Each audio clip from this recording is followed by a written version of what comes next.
murs ont des oreilles. Bonjour. Bonjour et bienvenue sur le podcast du Conservatoire. Mon invité de ce numéro est Julie Auro, responsable de la filière voix, chef de chœur. Nous allons ensemble parler de 3 concerts. D'abord les 2 concerts de la filière voix Olympe la Rebelle, un opéra pour enfants d'Isabelle Aboulker et Violaine Fournier, qui aura lieu le jeudi 11 et le vendredi 12 décembre à 20h à l'auditorium Jean-Pierre Miquel. L'entrée est à 8 €, gratuite pour les élèves du conservatoire. La réservation est conseillée à conservatoire@vincennes.fr. Troisième concert, le concert de l'atelier lyrique avec Passion, folie amoureuse, l'amour qui rend fou. Tout un programme, mercredi 17 décembre à 20h. Et donc nous allons parler de ça avec Julie Auro. Bonjour Julie. Bonjour. Et évidemment, nous vous conseillons d'aller écouter le numéro spécial de Nos murs ont des oreilles, le numéro précédent, qui est la rencontre entre Isabelle Aboulker et la filière voix, qui a eu lieu donc il y a quelques semaines, une rencontre très enrichissante où Isabelle Aboulker s'est livrée, a parlé de sa vie, de ses compositions, et puis a même composé un petit morceau en direct, et puis a accompagné les élèves de la filière voix qui lui ont chanté quelques airs de Olympe la Rebelle. Alors, donc tout d'abord, Olympe la Rebelle, un opéra qui retrace la vie d'Olympe de Gouges. Alors, Isabelle Aboulker en a assez peu parlé lors du numéro spécial. Je te laisse nous en parler un peu plus. Alors, Olympe la Rebelle, donc, c'était une commande de la ville de Montauban pour des chames dans un établissement scolaire. Pourquoi Montauban ? Parce que Olympe de Gouges est originaire de Montauban. Et donc la ville de Montauban a fait cette commande à Isabelle Aboulker et Violaine Fournier, un opéra pour enfants adapté à des enfants qui retrace l'histoire de Olympe de Gouges, sa vie, son œuvre. Alors, Olympe de Gouges, révolutionnaire, est-ce que tu peux nous en dire un peu plus sur elle ? Olympe de Gouges, son vrai nom c'est Marie Gouze. Elle a été déclarée fille de Pierre Gouze, qui était maître boucher et bourgeois à Montauban, mais il n'a pas signé le registre de baptême. Sa mère, c'était Anne-Olympe Mouisset, qui était la fille d'un avocat issu d'une famille de marchands drapiers. Et sa famille maternelle était très liée aux Lefranc de Pompignan, donc une famille de la noblesse de Montauban. Et on pense que, en fait, ce Lefranc de Pompignan était son père naturel. À 17 ans, elle va être mariée par ses parents à un monsieur Louis-Yves Aubry, qui avait 30 ans de plus qu'elle. Mais on ne sait pas vraiment si c'était exactement le cas. C'est un homme que, évidemment, elle ne va pas vraiment aimer et a même éprouvé de la répugnance. Et quand il va mourir, finalement, elle va s'enfuir à Paris avec son fils. Donc elle va arriver à Paris en 1770 et là, elle va prendre le nom de Olympe de Gouges. En réalité, on ne connaît pas vraiment les circonstances de son arrivée à Paris, mais selon Grimm, son joli visage était son unique patrimoine. Donc elle est arrivée dans des circonstances sans doute pas faciles.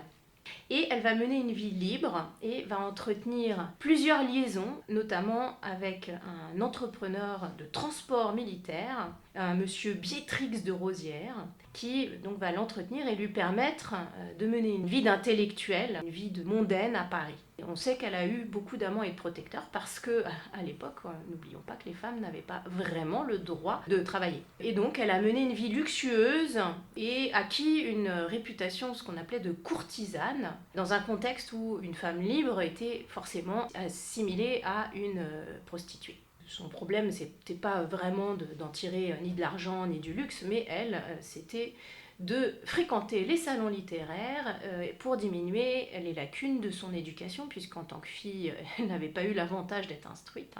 Et elle va commencer à rencontrer des lettrés, des artistes et des hommes politiques. Elle va fréquenter assidûment les salles de spectacle parisiennes et même participer en tant qu'actrice à des représentations de théâtre, de société. Et elle va se lancer dans la rédaction d'œuvres dramatiques, où elle va mettre en scène ses idées et ses combats, mais même parfois son personnage. Sa vocation pour le théâtre fut d'ailleurs peut-être pour elle une façon d'affirmer sa filiation supposée avec ce Jean-Jacques Lefranc de Pompignan, qui était dramaturge. Olympe, elle va même monter sa propre troupe de théâtre avec des décors et des costumes. C'est un petit théâtre itinérant qui se produit à Paris et dans la région parisienne. Et ce petit théâtre va être racheté par un marquis, le marquis de la Maisonfort, qui va donc faire jouer cette troupe dont fait partie le fils d'Olympe de Gouges. En 1782, à 34 ans, elle écrit sa première pièce, Zamor et Mirza, qui est un drame en prose, en 3 actes, qui traite de l'esclavage des Noirs. Mais la pièce va être créée seulement en 1789 à la Comédie Française sous le titre L'esclavage des nègres.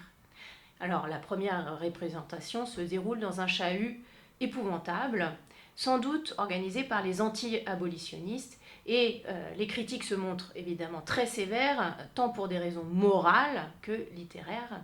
Comme c'est une femme, on lui reproche l'abus de romanesque, une composition désordonnée, la platitude du style, etc.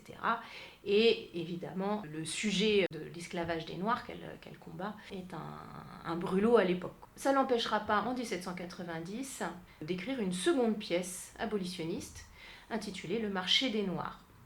Évidemment, ça n'aura pas beaucoup plus de succès. En plus de ces 2 pièces de théâtre, donc anti-esclavagistes, antiracistes et anticolonialistes, Olympe de Gouges va publier en 1788 des réflexions sur les hommes nègres, où elle explique qu'elle ne comprend pas comment les hommes blancs peuvent asservir les hommes noirs, puisque tous sont des hommes. Et donc ça va la mettre en contact avec la Société des Amis des Noirs, dont elle ne peut cependant être membre parce qu'elle n'a pas les moyens de payer la cotisation élevée et le règlement intérieur qui exclut les femmes. Olympe de Gouges, elle est aussi connue pour la Déclaration des droits de la femme et de la citoyenne, calquée sur la Déclaration des droits de l'homme et du citoyen, dans laquelle elle affirme l'égalité des droits civils et politiques des 2 sexes, et où elle insiste pour qu'on rende à la femme les droits naturels que les préjugés lui ont retirés. Par exemple, elle écrit « La femme a le droit de monter sur l'échafaud, elle doit avoir également celui de monter à la tribune », où elle plaide le remplacement du mariage patriarcal par un contrat social de l'homme et de la femme, acceptant le principe du divorce. Elle mènera aussi ce combat dans ses pièces de théâtre, exactement comme pour l'abolitionnisme. Elle va écrire des pièces sur les droits des femmes. Elle met en lien aussi l'exploitation des Noirs, le fait qu'on rabaisse les Noirs et qu'on rabaisse les femmes. Donc évidemment, avant la Révolution, c'est ce qu'on peut appeler assez rapidement une intellectuelle engagée, et même assez engagée, puisque faut quand même se rendre compte que, y compris un certain nombre de philosophes des Lumières, ne remettent pas du tout en cause l'esclavage. Voilà, c'est quand même assez exceptionnel, et alors ils sont encore moins féministes qu'anti-esclavagistes. Qu'est-ce qu'on écoute Un chœur sur évidemment la déclaration de la femme et de la citoyenne, qui s'appelle « Femme, réveille-toi », et qui est une adresse à toutes les femmes du monde. Très beau chœur d'ailleurs, ouais. Très entraînant. Et... Tube. Oui, Isabelle Aboulker, elle sait très bien écrire des tubes, des mélodies qui restent.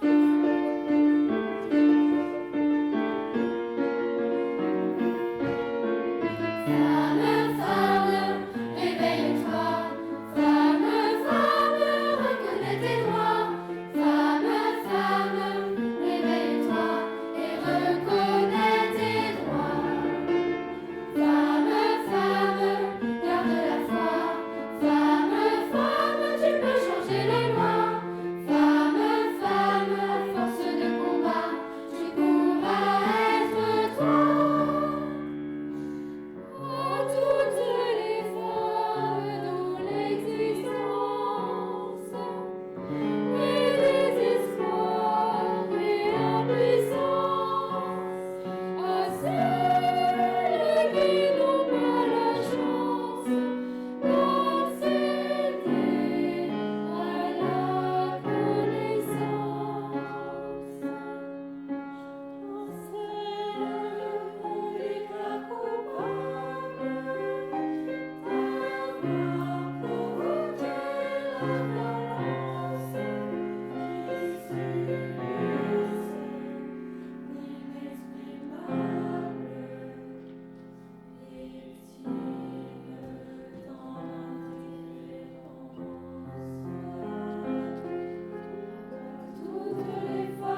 évidemment, quand arrive la Révolution française en 1789, Olympe va en être partie prenante. Elle va rédiger énormément de projets sous forme de brochures, sous forme d'affiches. Elle va s'adresser au club patriotique, à plein de personnalités comme Mirabeau, Lafayette ou Necker.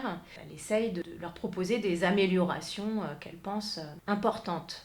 Au début de la Révolution, elle est plutôt monarchienne, c'est-à-dire qu'en fait, elle pense qu'une égalité est possible entre un pouvoir législatif élu et le roi. Elle va défendre assez longtemps le principe d'une monarchie constitutionnelle, mais elle avait quand même un côté un petit peu franc-tireur, c'est-à-dire qu'elle s'intéressait aux proclamations, aux écrits, aux idées d'un peu tous les révolutionnaires. Elle était contre la guerre que voulaient les Girondins en 92.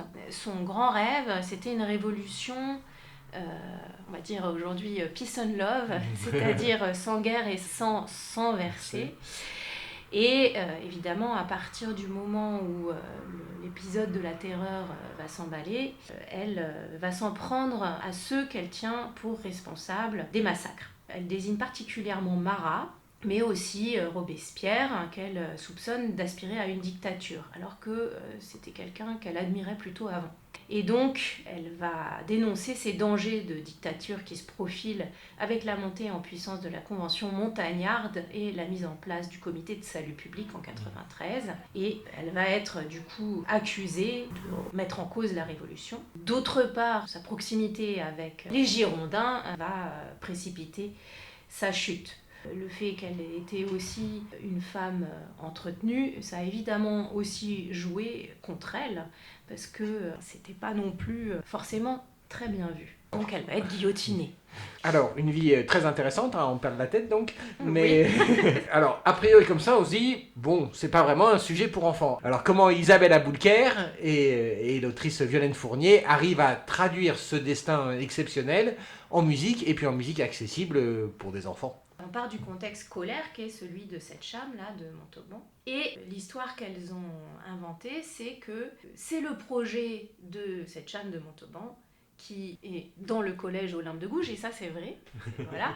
C'est le projet de l'année, c'est de faire un opéra sur la vie d'Olympe de Gouges. Et donc pour ça, il y a un professeur d'histoire qui s'appelle Monsieur Magne. Alors je ne vous dis pas tout de suite s'il s'appelle Charles ou pas. Voilà. Mais donc Monsieur Magne vient raconter l'histoire d'Olympe à ses enfants.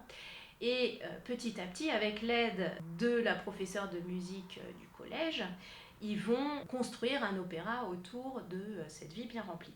Alors évidemment, pour nous, à Vincennes, c'était compliqué de l'adapter dans le contexte scolaire, puisqu'on parlait de 6e, de 5e, on parlait de la professeure de musique, enfin voilà, c'était un petit peu inadapté pour nous, donc il y a eu un travail d'adaptation en accord avec Violaine Fournier pour l'adapter au contexte de la filière. Mais du coup, nous, on est parti un peu de la même histoire, que c'est notre projet de l'année à la filière voix de faire un opéra sur Olympe de Gouges.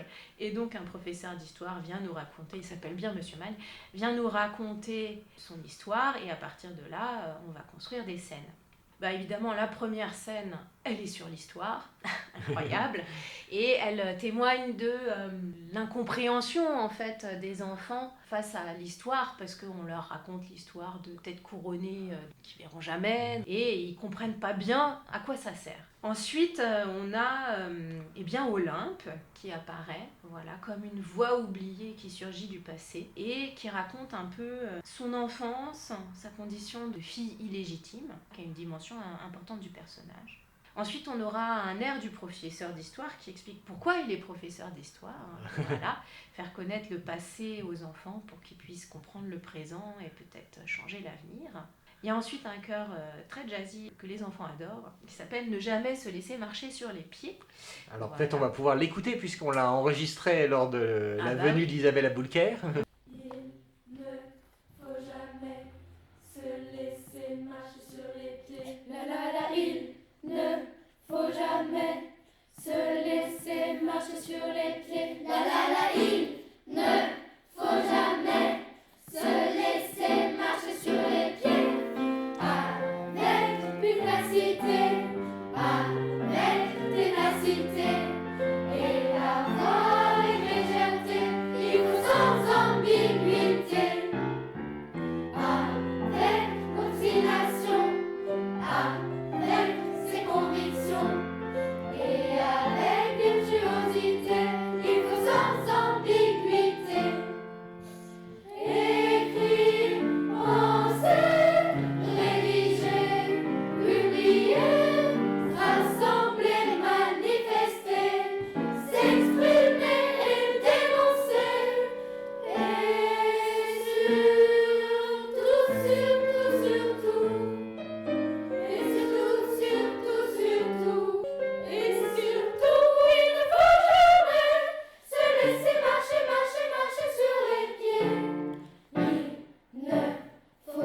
jamais, jamais se laisser marcher sur les pieds. Voilà, ensuite il y a un chœur sur les fautes, parce que Olympe de Gouges, donc elle était dramaturge, mais elle avait reçu l'éducation d'une fille, et donc elle avait reçu une mauvaise éducation. C'était quand même extrêmement rare à l'époque, les filles qui avaient une bonne éducation, et donc elle faisait plein de fautes d'orthographe. Donc c'est un petit chœur très rigolo sur les fautes d'orthographe. Ensuite, il y a tout un grand tableau sur l'esclavage, en 3 parties, où s'intercale à chaque fois Olympe de Gouges avec sa tasse de café, et qui demande au public quel goût ce sucre a dans votre tasse de café. Donc le premier tableau, c'est sur les esclaves, où on voit les esclaves qui racontent ce qu'ils subissent dans les plantations de canne. Ensuite, on a le point de vue des esclavagistes, qui expliquent que, bah oui, mais sinon il n'y a pas de sucre sur les tables, donc voilà, il faut bien qu'il y ait des rendements, il faut bien que tout ça soit rentable, sinon ils ne le feront pas. Et ensuite, on a le dernier chœur, les abolitionnistes, où on rejoint un peu aussi le combat général et politique d'Olympe sur l'égalité, la liberté et la fraternité. Ensuite, on a un petit interlude assez rigolo qui s'appelle « À nous la célébrité », où en fait les comédiennes qui jouaient les pièces d'Olympe rappellent aux grands auteurs et aux grands poètes que sans comédienne, il n'y a pas de représentation. Et que donc, si on se rappelle d'eux aujourd'hui, c'est aussi grâce à elles. Alors, à part chez les Grecs, où c'est les hommes qui jouaient les femmes. Oui. Même quand les femmes se moquent des hommes, voilà. dans Lysistrate. Et on termine donc évidemment par la montée à l'échafaud, donc un chœur extrêmement prenant, qui fait assez froid dans le dos, extrêmement réussi musicalement. Et pour finir, évidemment, parce que quand même c'est un opéra pour enfants, donc ça finit dans la joie et la bonne humeur, les enfants racontent ce qu'ils ont tiré de ce projet, comment justement de réfléchir sur cette grande femme, ça les a fait réfléchir aussi sur la société dans laquelle ils vivaient. Donc ça reste quand même adapté à un public, tout public. Enfin, à partir de quel âge c'est conseillé? Je pense qu'à partir de 7-8 ans, les enfants ils comprennent. comprennent. C'est sûr qu'avec les plus petits de la filière, 8 à 12 ans, oui, on a dû un peu expliquer ce que c'était que l'esclavage et que ça a suscité des interrogations et des débats. Cela dit, la musique est quand même souvent assez entraînante. Isabelle Aboulker, elle a choisi d'aller quand même dans un registre un petit peu jazz, un peu swing. Après, ce qu'on a quand même fait, c'est qu'on a distribué les numéros en fonction aussi un petit peu des âges, c'est-à-dire que les choses les plus dures, on les a fait chanter aux grands. Alors avec un gros ratage, car le chœur préféré des enfants, c'est les esclavagistes. Voilà. Alors qu'on ne voulait pas qu'ils le chantent, parce qu'il était un peu dur, et que finalement, musicalement, ça s'adapte bien. Voilà, ils l'ont appris par cœur en l'entendant 3 fois, et que de toute façon, on n'arrive pas à les empêcher de chanter. Ils ont appris la musique très très vite, des mélodies très entraînantes, très joyeuses, ou très triste, mais du coup vraiment avec des belles couleurs harmoniques. Donc c'est très adapté et ça leur plaît beaucoup. Et alors comment mettre en scène un tel opéra avec une révolution et puis une montée à la guillotine pour finir? Alors l'avantage d'un opéra pour enfants, c'est qu'on a du monde sur le plateau. On peut faire des beaux tableaux qui font beaucoup d'effets. Ça fait de l'effet quand il y a une 50aine d'enfants qui avancent en même temps. Et puis la guillotine, je ne divulgage pas. Mais elle sera bien là. Il faudra venir pour le spectacle. Ce sera la même chanteuse les 2 soirs. D'accord. Voilà. Bon, et ça sera donc Élodie Faunard, une soprano qui est notamment connue parce qu'elle a beaucoup chanté avec les Arts Florissants, mais qui a fait une très grosse carrière dans la musique ancienne. Arts Florissants qu'on connaît ici, puisqu'ils ils ont longtemps été des habitués du conservatoire de Vincennes et de l'auditorium. Et puis Monsieur Mann sera interprété donc non pas par un chanteur, mais par un comédien qui s'appelle Dominique Parent, qui a notamment été sociétaire de la Comédie Française pendant quelques années. D'ailleurs, au niveau des autres artistes, donc toi à la direction, Émilie Moutin au piano, Marie-Madeleine Landrieux aux percussions. On ne peut pas faire une montée à l'échafaud et une révolution sans percussion. Impossible. Et ce sera Colline Raymond à la clarinette.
vie, continuerons-nous à payer des impôts écrasants quand les puissants de ce monde dilapident nos richesses? Non!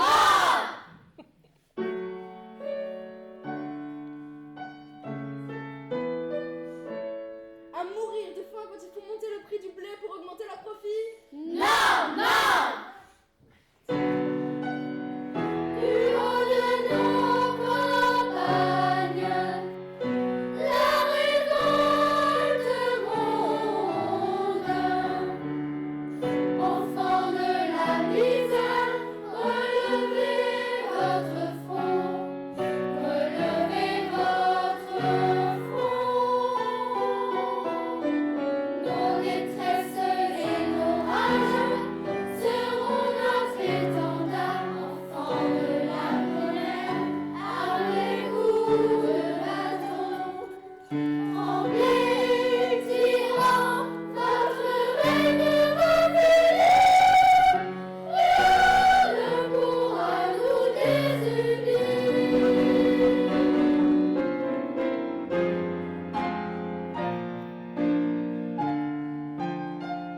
Tous à la Bastille! Tous à la Bastille!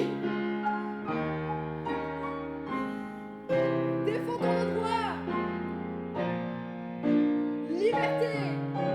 Égalité! Fraternité! Liberté! Égalité! Fraternité!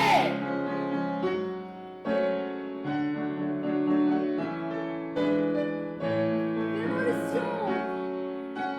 Révolution! Révolution! Révolution! Autre spectacle dont tu vas nous parler, la restitution de l'atelier lyrique, donc, dont le thème est la folie par amour. Quel grand thème! La folie à l'opéra, c'est un peu un must en fait. Est-ce qu'il y a des opéras qui ne parlent pas de l'amour ou de folie par amour? Après, il y a quand même beaucoup d'opéras où il n'y a pas d'air de la folie, mais il y a aussi beaucoup d'opéras où il y a des airs de la folie, puisque souvent les airs de la folie sont un prétexte à la fois à virtuosité vocale, mais aussi à virtuosité scénique, à un grand engagement scénique de la part des interprètes qui chantent ces folles, parce que souvent il s'agit de folles, comme de par hasard. Il y a quelques opéras qui montrent des personnages masculins qui deviennent fous. Dans mon panorama de l'opéra, c'est quand même en très très très très grande partie des femmes qui deviennent folles.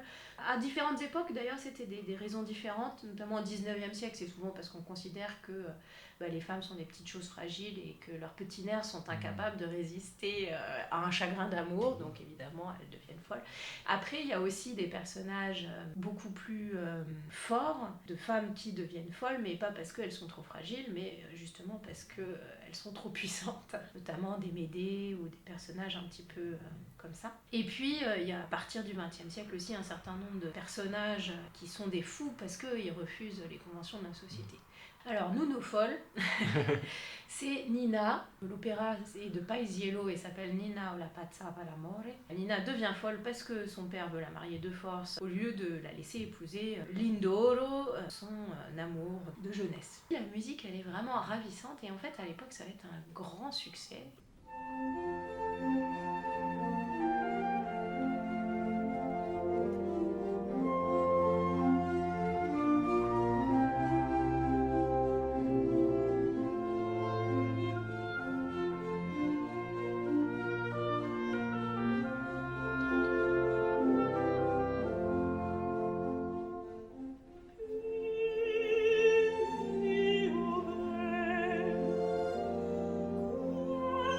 Quando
L'autre opéra qu'on a choisi, c'est Orphée aux Enfers de Gluck, avec notamment les scènes des enfers, où donc Orphée descend pour récupérer Eurydice et tombe nez à nez avec des furies furieuses qui veulent le dépecer en morceaux, etc. Et qui finit par attendrir avec son chant. Mais on connaît l'histoire, il ne doit pas regarder Eurydice avant d'être arrivé sur Terre. Et elle ne comprend pas pourquoi il ne la regarde pas, et elle fait tellement de cinéma, je crois qu'on peut dire ça, qu'il se retourne et elle meurt à nouveau. Alors dans Gluck, happy end, l'amour arrive, et comme Orphée est bien sympathique, il va sauver Eurydice. Bon. Voilà. Et l'amour est vainqueur. La folie, c'était à la fois celle de ses furies, et puis celle d'Orphée qui perdait la raison en perdant Eurydice. Donc ça, c'est un travail avec des élèves de l'ensemble vocal de jeunes, des élèves de la classe de chant lyrique de Noémie Legendre, avec l'accompagnement au piano, Anne Dauchy. donc qui est l'accompagnatrice de la classe de chant lyrique. Merci beaucoup Julie. Je vous donne rendez-vous les 11 et 12 décembre donc pour Olympe la Rebelle, et le mercredi 17 décembre pour Passion, folie amoureuse, restitution de l'atelier lyrique. Merci, au revoir et à bientôt.